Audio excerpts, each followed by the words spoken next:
चलिए आए आप सबके समक्ष बेटी के जोग रखत नहीं हमने दोनों भाई कहे के बकना बा में लड़की कहती अपना बाबूजी ने हरे मोतिया बराना बाजा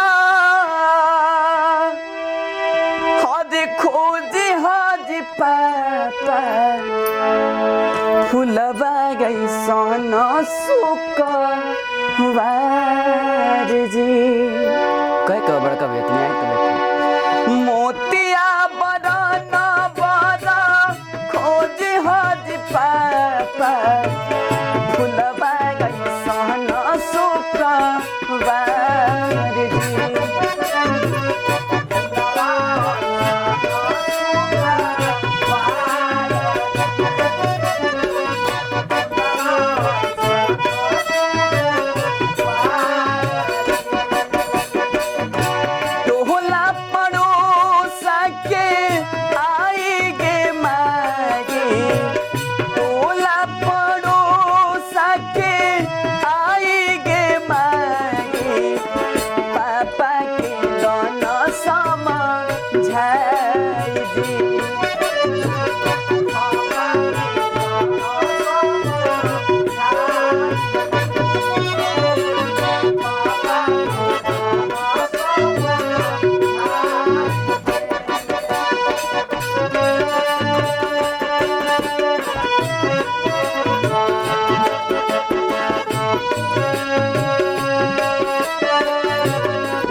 समझावा तरीका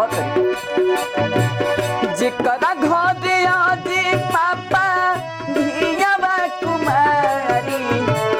जेकरा घर आदि पापा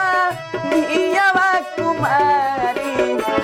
से हो कैसे सुते नीरा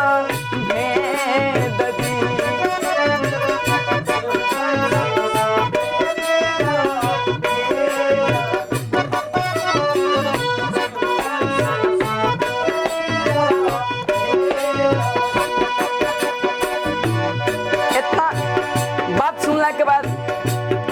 वहाँ के बाबूजी कहते नहीं वहाँ के पिताजी कहते नहीं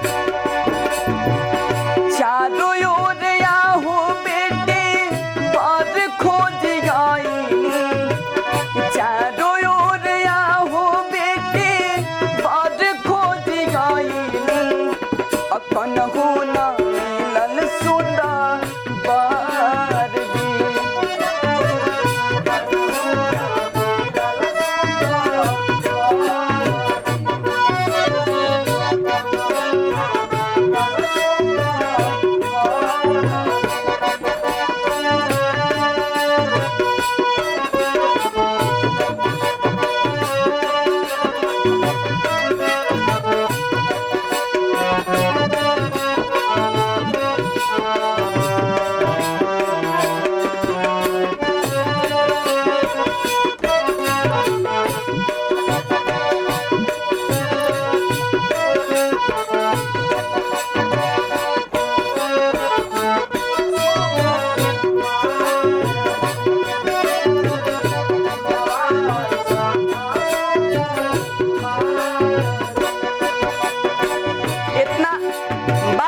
के बाद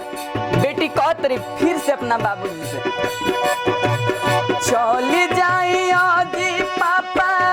अवधन गरी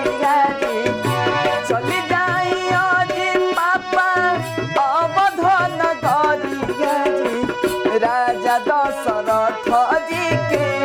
द्वार जी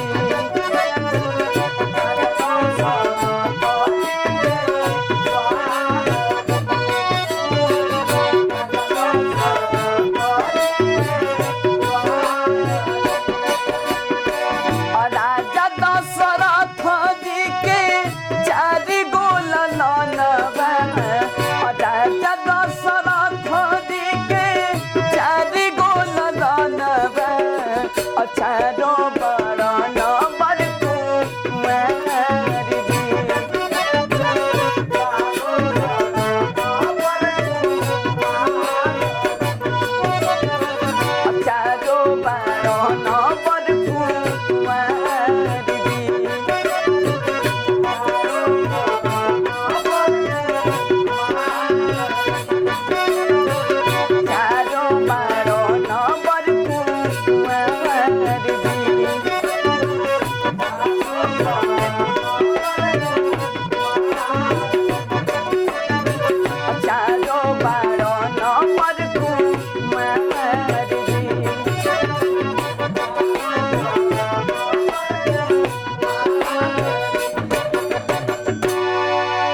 कि चारो बड़ो न पर को